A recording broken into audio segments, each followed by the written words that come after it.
ফের কপাল পুড়ল আরও এক ধারাবাহিকের। 1 বছরের মাথায় বন্ধ হলো জনপ্রিয় মেগা।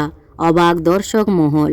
জি বাংলার সঙ্গে পাল্লা দিয়ে একের পর এক নতুন ধারাবাহিকের গল্প সাজাচ্ছে স্টার জলসা। নতুন গল্পের আগমনে বিদায় নিতে হচ্ছে পুরানো মেগা ধারাবাহিককে।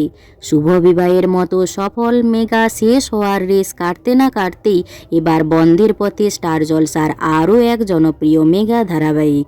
ইন্ডাস্ট্রির গুঞ্জন, রাজ চক্রবর্তীর প্রযোজনা সংস্থার নতুন মেগা গঙ্গা আসছে 10ই মার্চ থেকে। সেই নতুন মেগাকে প্রাইম টাইম দেওয়ার ফলেই কি তবে কপাল পুড়ল এই মেগার? তেমনটাই মনে করছে দর্শক মহল। 2024-এর ডিসেম্বরে এক রাশ নতুন স্বপ্ন নিয়ে শুরু হয়েছিল গৃহপ্রবেশ ধারাবাহিক। দেখতে দেখতে 14 মাসের বেশি সময় পার করেছে এই টিম। অবশেষে শুক্রবার হয়ে গেল এই মেগার শেষ দিনের শুটিং। ক্যামেরার সামনে শেষবারের মতো শুভলক্ষ্মী আর আদ্রিত হিসেবে পোজ দিতে গিয়ে বারবার চোখ ঝাপসা হয়ে আসছিল উষসী ও সুস্মিতের।